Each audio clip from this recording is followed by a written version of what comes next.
قال الله عز وجل يوم لا ينفع مال ولا بنون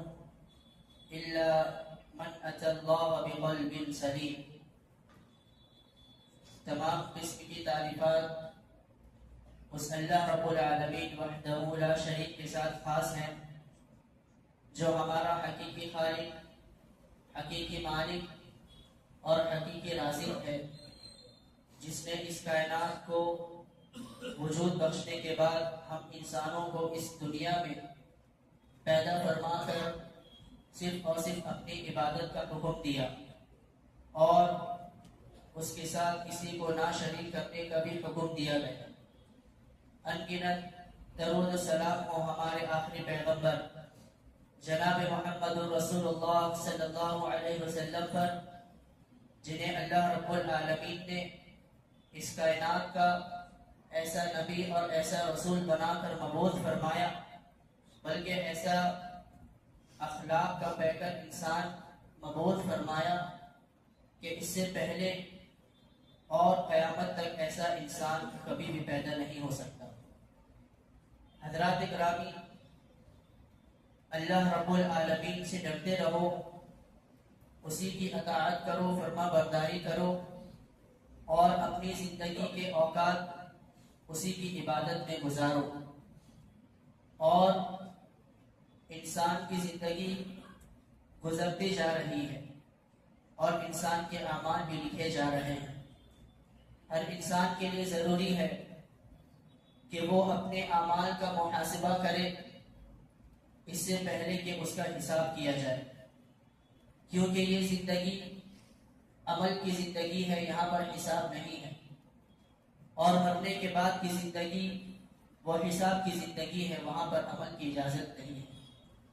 حضرات، اللہ رب العالمین قرآن مجید میں فرماتے ہیں قُلْ هُوَ الَّذِي أَنشَأَكُمْ وَجَعَلَ لَكُمُ السَّمْعَ وَالْأَبْصَارَ وَالْأَفْئِدَةَ کہ اے نبی پاک صلی اللہ علیہ وسلم،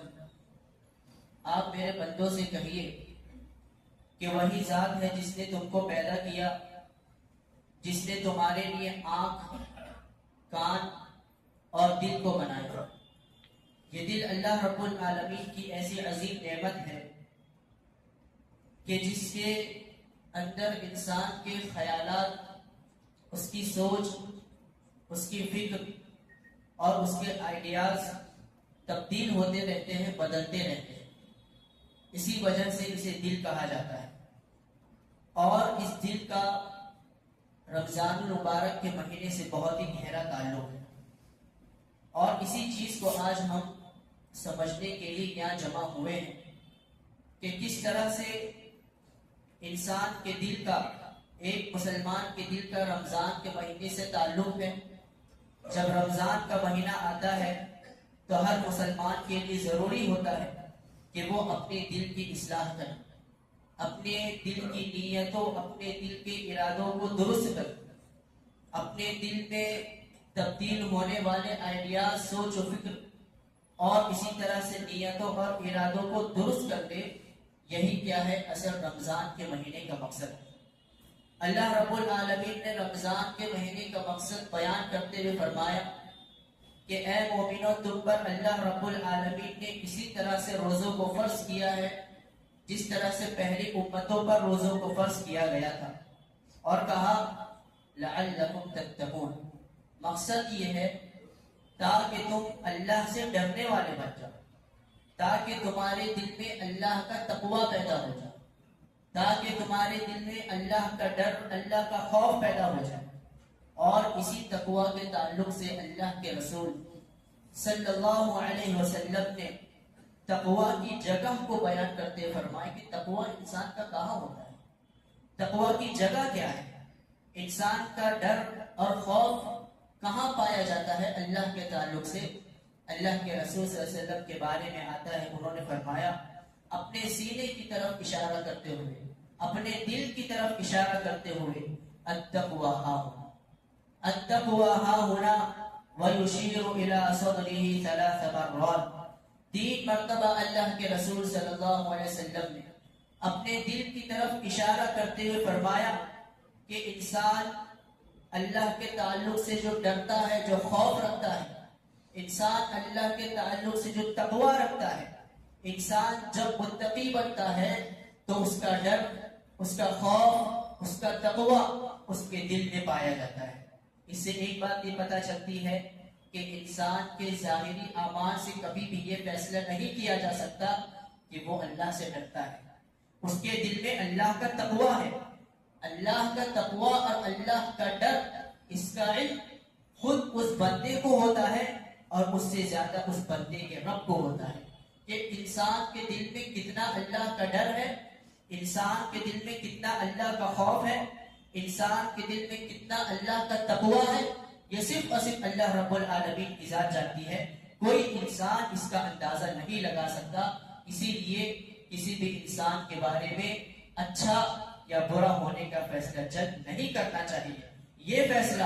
اللہ کے حوالے چھوڑ دینا چاہیے۔ انسان کے دل کی کیا کیفیت ہے، انسان کے دل میں کیا نیتیں ہیں، انسان کے دل میں کیا ارادے ہیں، یہ صرف اور صرف اللہ رب العالمین بہترین جانتا ہے۔ ہم صرف اتنا کر سکتے ہیں کہ انسان کے ظاہری اعمال کو دیکھ کر ہم اچھا گمان رکھ سکتے ہیں کہ یہ اللہ کا بندہ ہے، نماز پڑھ رہا ہے، روزہ رکھ رہا ہے، نیک اعمال کو انجام دے رہا ہے، دیگر عبادات کو انجام دے رہا ہے، یہ اللہ سے ڈرنے والا ہوگا، یہ اللہ کا متقی پرہیزگار بندہ ہوگا۔ اسی طرح سے ایک بات تو یہ پتہ چلی کہ انسان کے دل کا رمضان کے مہینے سے بہت ہی گہرا تعلق ہے، کیونکہ رمضان کے مہینے کا مقصد جو تقوی ہے، وہی تقوی انسان کے دل میں پایا جاتا ہے۔ انسان کے دل میں ہی اللہ کا ڈر اور اللہ کا خوف پیدا ہوتا ہے۔ اسی لیے اللہ کے رسول صلی اللہ علیہ وسلم نے یہ بھی بیان فرمایا کہ اے انسانوں، ان اللہ لا ينظر الى اموالکم ولا اجسادکم، کہ اللہ رب العالمین تم جو مال خرچ کرتے ہو اس کو نہیں دیکھتا۔ تم صدقہ خیرات کر رہے ہو، تم اپنے پیسوں کو اللہ کے راستے میں لگا رہے ہو، غریبوں کی مدد کر رہے ہو، محتاجوں کی محتاجگی کو پورا کر رہے ہو، ضرورت مندوں کی ضرورتوں کو پورا کر رہے ہو، مسجدوں میں مدرسوں میں اپنے پیسوں کو لگا رہے ہو، صدقہ و خیرات کر رہے ہو، زکوٰۃ نکال رہے ہو، فطرہ نکال رہے ہو، اللہ رب العالمین کا مقصود تمہارے اموال کو، تمہارے مال کو جمع کرنا نہیں ہے۔ اور اللہ کے رسول صلی اللہ علیہ وسلم نے فرمایا کہ تم نمازیں پڑھ رہے ہو، تم عبادات کو انجام دے رہے ہو، اللہ رب العالمین تمہارے جسم کی حرکات کو بھی نہیں دیکھتا، وَلَكِنْ يَنْظُرُ إِلَىٰ قُلُوبِكُمْ، بلکہ اللہ رب العالمین تمہارے دلوں کو دیکھتا ہے، تمہارے دلوں میں پائے جانے والی نیتوں کو دیکھتا ہے، تمہارے دلوں میں پائے جانے والے ارادوں کو دیکھتا ہے، تمہارے دلوں میں پائے جانے والے سوچ و فکر کو دیکھتا ہے کہ کس سوچ اور فکر سے تم نمازیں ادا کر رہے ہو، کس سوچ اور فکر سے تم اپنے مال کو اللہ کے راستے میں لگا رہے ہو، کس سوچ اور فکر، کس نیتوں سے، کس ارادوں کے بنا پر تم اللہ رب العالمین کے لیے روزوں کو انجام دے رہے ہو، کس ارادوں اور کس نیتوں سے تم دیگر عبادات اور دیگر نیک اعمال کو انجام دے رہے ہو۔ انسان کے اعمال کی قبولیت میں انسان کے دل میں پائے جانے والے ارادوں اور اس کی نیتوں کا بہت ہی اہم کردار ہے۔ لہذا انسان کو چاہیے کہ جب بھی وہ نماز ادا کرے تو اللہ کو دکھانے کے لیے، لوگوں کو دکھانے کے لیے نہیں، جب بھی وہ اپنے مال کو خرچ کرے تو اللہ کی رضامندی کو حاصل کرنے کے لیے، لوگوں کے درمیان اپنے آپ کو سخی اور اپنے آپ کو امیر بتلانے کے لیے نہیں۔ جب بھی وہ کوئی بھی نیک اعمال کو انجام دے تو اس کے دل میں یہی نیت اور یہی ارادہ ہونا چاہیے کہ میں یہ صرف اور صرف اللہ رب العالمین کے لیے کر رہا ہوں۔ اور یہی مقصد رمضان کے مہینے کا بھی ہے کہ انسان کا دل ایسا بن جائے کہ وہ جب بھی کوئی نیک اعمال کو انجام دے تو اس کے دل میں ارادے، جو نیتیں ہیں، وہ صرف اور صرف نیک ارادے، نیک نیت ہو کہ وہ تمام اعمال، تمام نیک اعمال، تمام عبادتیں، تمام خیر کے کام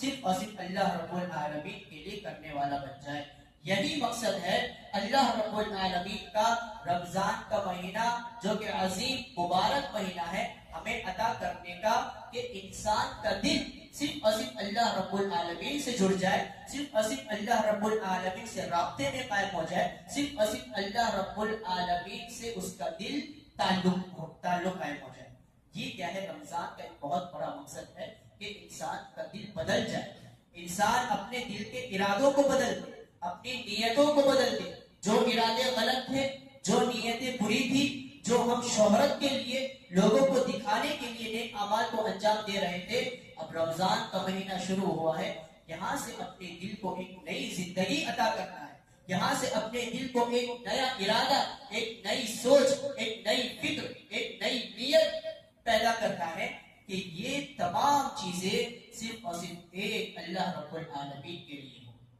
آپ دیکھیے اللہ کے رسول صلی اللہ علیہ وسلم نے کیا ہی بہترین بات ہمیں بیان فرمائی۔ لوگوں نے اللہ کے رسول صلی اللہ علیہ وسلم سے سوال کیا، ای الناس افضل، اے اللہ کے رسول صلی اللہ علیہ وسلم، لوگوں میں سب سے بہترین کون ہے، افضل انسان کون ہے؟ کیا کہا اللہ کے رسول صلی اللہ علیہ وسلم نے کہ جو انسان محبوب القلب ہو اور صدوق اللسان، جس کی زبان سچی ہو، جو اپنی زبان سے کوئی بات کہے تو صرف خیر بلائی کی بات کہے، صرف سچی بات کہے، اس میں جھوٹ کی آمیزش، جھوٹ کی ملاوٹ، دھوکہ بازی، غداری مکاری نہ ہو، اس کی باتوں میں صرف سچائی ہو۔ اور دوسری صفت اللہ کے رسول صلی اللہ علیہ وسلم نے فرمایا کہ وہ محبوب القلب ہو۔ صحابہ کرام رضی اللہ عنہ اجمعین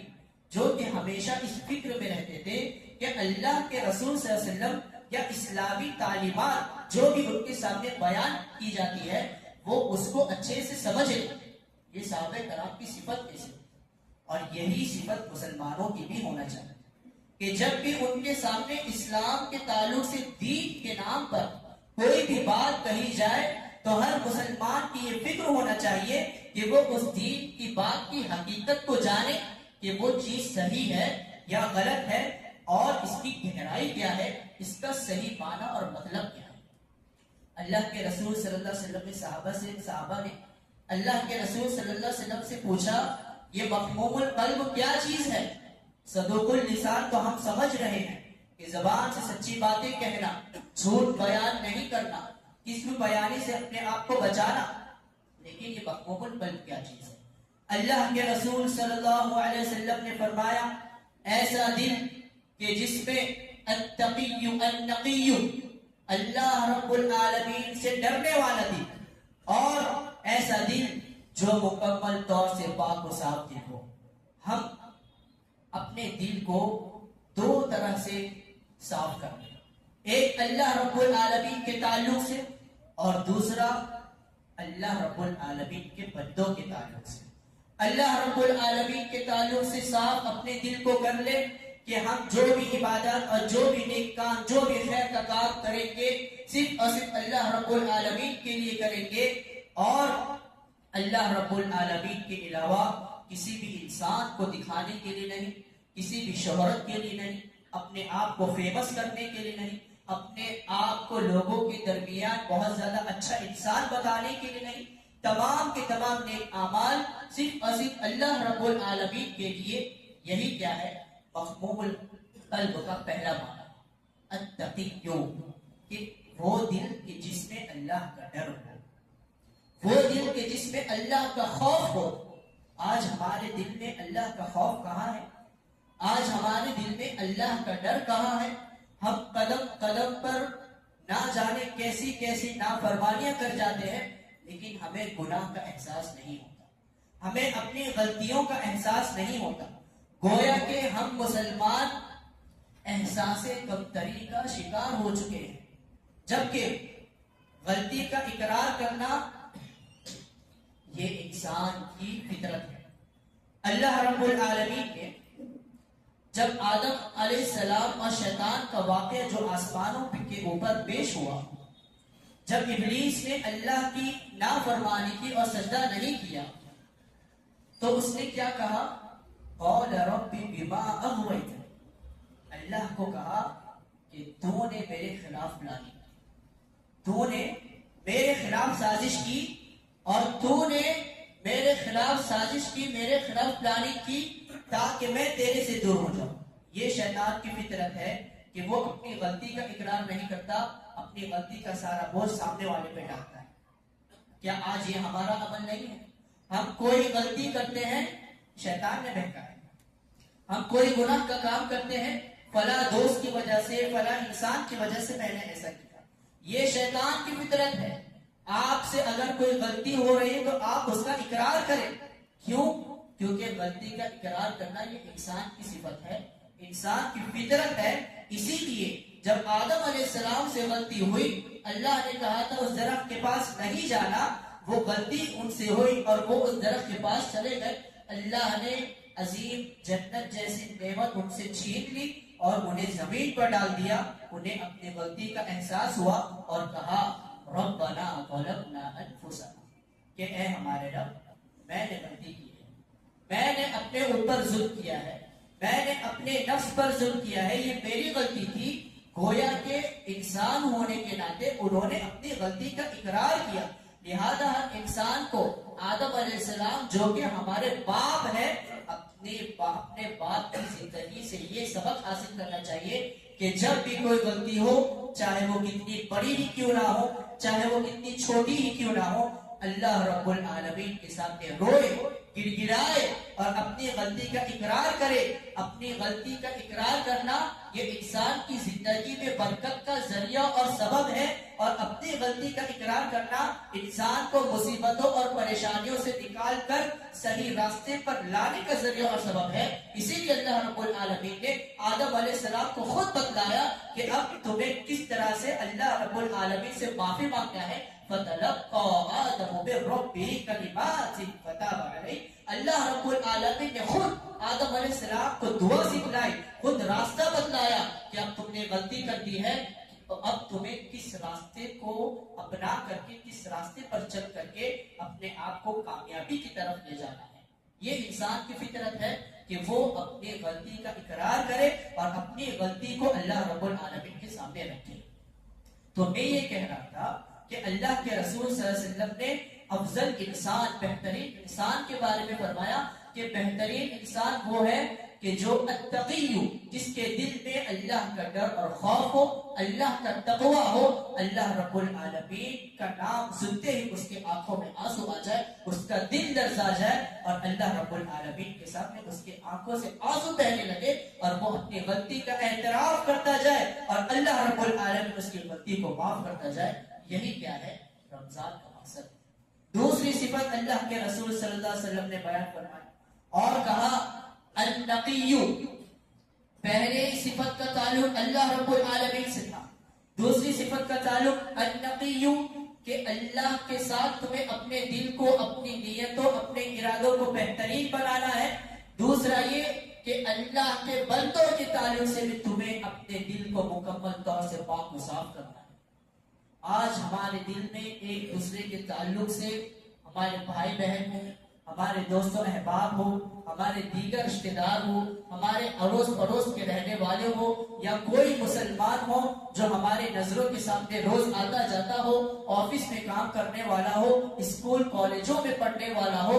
ہر مسلمان کے دل میں ایسی جلن، ایسا حسد اور ایسی دشمنی پیدا ہو چکی ہے کہ اللہ رب العالمین کی پناہ مانگی جائے۔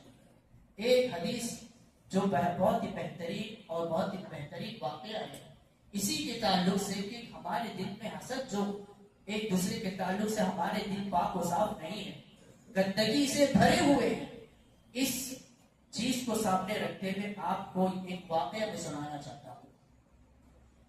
اللہ کے رسول صلی اللہ علیہ وسلم کے بارے میں حضرت انس بن مالک روایت کرتے ہیں کہ ہم اللہ کے رسول صلی اللہ علیہ وسلم کے پاس بیٹھے ہوئے تھے۔ اللہ کے رسول صلی اللہ علیہ وسلم نے کہا کہ ابھی دیکھو ایک شخص آئے گا جو جنتی ہے، ایک شخص آئے گا جو جنتی ہے، جنت میں جانے والا ہے۔ اور اسی درمیان مدینہ کے ایک صحابی آئے، انصاری صحابی۔ ایک دن ہوا، دوسرے دن پھر اللہ کے رسول صلی اللہ علیہ وسلم نے یہی کہا کہ ایک شخص آئے گا جو جنتی ہے، جنت میں داخل ہونے والا ہے. دوسرے دن میں وہی انصاری صحابی حاضر ہوتے ہیں، ان کی داڑھی سے وضو کے قطرے ٹپک رہے ہیں اور ان کے بائیں ہاتھ میں، الٹے ہاتھ میں ان کے جوتے اٹھائے ہوئے ہیں. تیسرے دن بھی اللہ کے رسول صلی اللہ علیہ وسلم یہی بات کہتے ہیں کہ ابھی دیکھو ایک جنتی شخص آئے گا، اور ویسے ہی وہی صحابی جو 2 دن لگاتار آتے رہے، وہی صحابی پھر سے آتے ہیں. یہ جنتی شخص، یہ انصاری صحابی، مدینہ کے صحابی، جس کے بارے میں اللہ کے رسول صلی اللہ علیہ وسلم یہ خوشخبری دے رہے ہیں کہ یہ جنتی ہے. کتنی بڑی بات ہے، اور انہیں نہیں پتا ہے کہ یہ سب کیا معاملہ ہو رہا ہے ان کے پیچھے. حضرت عبداللہ بن عمرو بن عاص جب اللہ کے رسول صلی اللہ علیہ وسلم جانے لگے تو عبداللہ بن عمرو بن عاص کھڑے ہوتے ہیں اس شخص کے پاس جاتے اور کہتے ہیں کہ میرے والد سے جھگڑا ہو گیا ہے، انبن ہو گئی ہے، میں نے ان سے بات بند کر دی ہے اور قسم کھا لی ہے کہ 3 دن تک میں اپنے والد کے پاس نہیں جاؤں گا. لہٰذا میری آپ سے گزارش ہے، وہی انصاری صحابی سے کہہ رہے ہیں کہ آپ 3 دن مجھے اپنے پاس رکھ لیں. اب وہ 3 دن ان کے ساتھ رہتے ہیں، ان کے گھر میں رہتے ہیں، یہ جائزہ لینے کے لیے کہ بھائی ان کا ایسا کیا عمل ہے، وہ ایسی کیا نیکی کر رہے ہیں، ان کا ایسی کیا عبادتیں ہیں کہ جس کی بنیاد پر اللہ کے رسول صلی اللہ علیہ وسلم نے مسلسل 3 دن انہیں جنت کی خوشخبری دیتے رہے. یہی جائزہ لینے کے لیے وہ ان کے ساتھ جھوٹ بول کر کے کہ میرے والد سے جھگڑا ہو گیا ہے، اور 3 دن ان کے ساتھ رہنے لگے. 3 دن انہوں نے گزار لیا، راتیں بھی گزار لی. جب 3 دن ختم ہو گئے تو وہ جانے سے پہلے انصاری صحابی سے سوال کرتے ہیں کہ میں تمہارے پاس جو ٹھہرا تھا وہ جھوٹ بول کر کے ٹھہرا تھا، میرا مقصد یہ تھا کہ میں جانوں کہ تمہارا ایسا کیا عمل ہے کہ جس کی بنیاد پر اللہ کے رسول صلی اللہ علیہ وسلم تمہیں جنتی کہا، تمہارے بارے میں کہا ہے کہ تم جنت میں داخل ہونے والے ہو، تم جنتی شخص ہو. یہی جاننے کے لیے میں اس سوچ و فکر میں تھا کہ تمہارا کیا عمل ہے، تمہاری کیا نیتیں ہیں، تمہارے کیا ارادے ہیں، تمہاری کیا ایسی عبادتیں ہیں. وہ کہتے ہیں کہ تم 3 دن یہاں ٹھہرے، دن بھی گزارا، راتیں بھی گزاری، تم نے دیکھا میرا کوئی خاص عمل نہیں ہے، میں نہ رات کو اٹھ کر کے تہجد کا بہت زیادہ اہتمام کرنے والا ہوں، بہت زیادہ اللہ کے سامنے رونے والا بندہ بھی نہیں ہوں. نارمل میری زندگی ہے جس طرح سے دوسرے مسلمان زندگی گزار رہے ہیں. جو فرائض ہے میں اس کا اہتمام کرتا ہوں، اس کے علاوہ بہت زیادہ نیکیاں کرنے والا تو میں نہیں. حضرت عبداللہ بن عمرو بن عاص پھر وہاں سے جانے لگے. بولے ٹھیک ہے، تمہارا یہی عمل ہے تو میں چلے جاتا ہوں. جب وہ جانے لگے تو وہی انصاری صحابی انہیں بلاتے ہیں واپس اور کہتے ہیں کہ یقیناً میرا کوئی خاص عمل نہیں ہے، میری زندگی بھی عام مسلمانوں کی طرح نارمل ہے، میں اسی طرح سے فرائض کو انجام دے رہا ہوں، جو ضروری کام ہے وہ میں کرتا ہوں، جو فرائض ہے وہ فرض کا اہتمام کرتا ہوں. لیکن ہاں، میرے دل میں لا اجد لأحد من المسلمین غشا، کہ کسی بھی مسلمان کے تعلق سے میرے دل میں کوئی بھی دھوکے بازی نہیں. میں کسی بھی مسلمان کے تعلق سے یہ نیت نہیں رکھتا کہ میں کسی مسلمان کو دھوکا دوں. اور انہوں نے آگے یہ فرمایا وَلَا أَحْسُدُ عَلَى خَيْرٍ مَا أَعْطَاهُ اللَّهُ إِيَّاهُ، اور نہ ہی میں کسی مسلمان سے حسد کرتا ہوں ان تمام چیزوں کے تعلق سے جو مسلمان نعمت کے طور پر انہیں عطا کرتا ہے. یہ دل کا حسد سے پاک و صاف ہونا، یہ دل کا اپنے دل کو دوسرے مسلمانوں کے تعلق سے پاک و صاف کرنا، یہ انسان کو، ایک مسلمان کو جنتی بنانے کا ذریعہ اور سبب ہے. کتنی بڑی بات ہے کہ صرف ایک صفت، یہ اپنے دل کو مسلمانوں کے تعلق سے پاک و صاف کر دینا. اللہ کے رسول صلی اللہ علیہ وسلم نے اس عمل کی بنیاد پر ان کو جنت کی خوشخبری دے دی اور مسلسل 3 دن کہتے رہے کہ یہ شخص جنتی ہے، یہ شخص جنتی ہے، یہ شخص جنتی ہے. ہمیں اپنے دل کا جائزہ لینا چاہیے، ہمیں اپنے دل کے احوال، اپنے دل کی حرکتیں اور اپنے دل کی دھڑکنوں کا جائزہ لینا چاہیے کہ جب ہمارا دل دھڑکتا ہے تب تک ہم اپنے مسلمان بھائیوں کے تعلق سے دشمنی پیدا کرتے ہیں، حسد کرتے ہیں، جلن، کینہ، کپٹ اور نہ جانے پیٹھ پیچھے کیسی کیسی باتیں کر جاتے ہیں. یہ تمام کی تمام نحوستیں ہیں، ہمارے نیک اعمال کو برباد کرنے کا ذریعہ اور سبب ہے۔ یہی وجہ ہے کہ وہ جو بھی نیک اعمال انجام دیتے تھے وہ نارمل ہوتے تھے، لیکن ان کے دل میں کسی مسلمانوں کے تعلق سے برائی نہیں تھی، اور یہی چیز ان کے نیک اعمال کی حفاظت کر رہی تھی، اور یہی وجہ تھی کہ اللہ کے رسول صلی اللہ علیہ وسلم نے انہیں جنت کی خوشخبری عطا کی۔ اور یہ آج ہم اپنے اعمال کو دیکھیں، ہم بڑی بڑی نیکیاں کرتے ہیں، تہجد کا اہتمام کر رہے ہیں، رمضان کا مہینہ ہے، قیام اللیل ڈبل تراویح پڑھی جا رہی ہے، عشاء بعد پڑھا جا رہا ہے، اور رات کے تہجد کے وقت پڑھا جا رہا ہے، روزہ رکھا جا رہا ہے، قرآن کی تلاوت کی جا رہی ہے، لیکن ہمارے دل ہمارے اپنے بھائیوں کے تعلق سے ہی محفوظ نہیں ہے۔ تو یہی ہمارا حسد کرنا، ہمارا جلن اور ہمارے دل میں کینہ، کپٹ اور دشمنی، یہ ہمارے تمام نیک اعمال، تمام عبادتوں کو تباہ و برباد کرنے کا ذریعہ ہے۔ تو ہمیں کس طرح سے جنت کی خوشخبری حاصل ہو سکتی ہے؟ تو رمضان کا جو مقصد ہے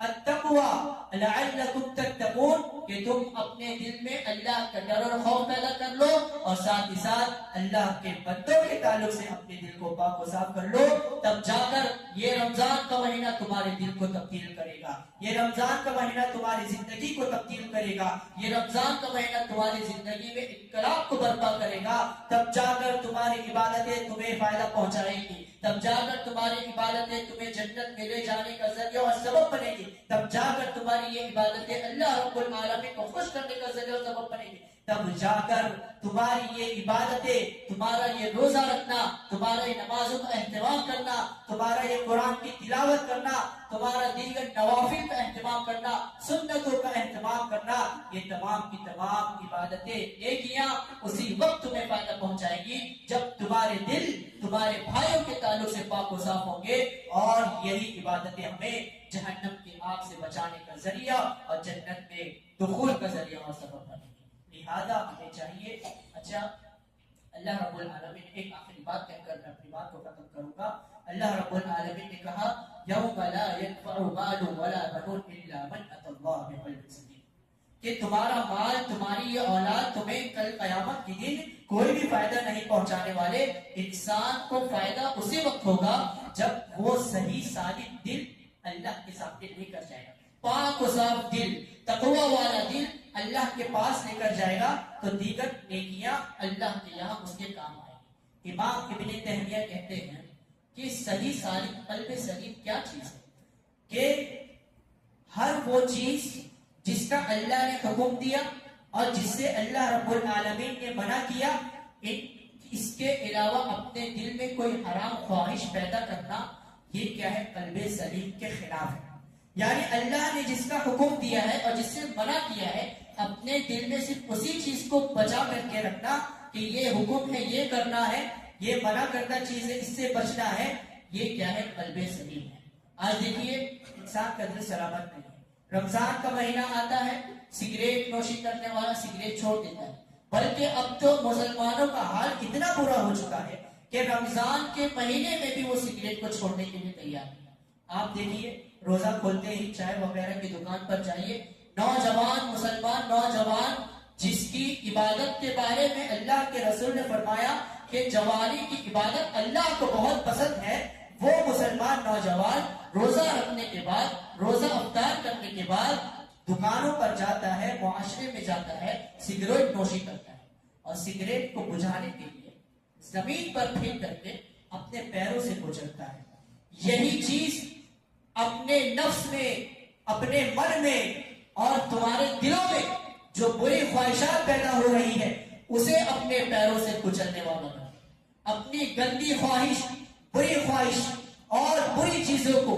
بری انٹرنل جو ڈیزائر ہے ہمارے برے، اسے اپنے قدموں کے ذریعے سے کچلنے کی کوشش کریں۔ سگریٹ کو کچلنے والا نہ کریں، اپنی بری خواہشات کو اپنے قدموں تلے لے کر آ جاؤ، اللہ رب العالمین تمہارے درجات کو بلند کرے گا، تمہارے درجات کو بلند کرے گا، اللہ رب العالمین کی نگاہ میں تم نیک بندے بنو گے۔ اللہ رب العالمین ہمیں اپنے دل کی اصلاح کرنے والا بنائے۔ اللہ رب العالمین ہمارے دل میں اللہ کا ڈر، اللہ کا خوف پیدا کرے، ہمارے دل میں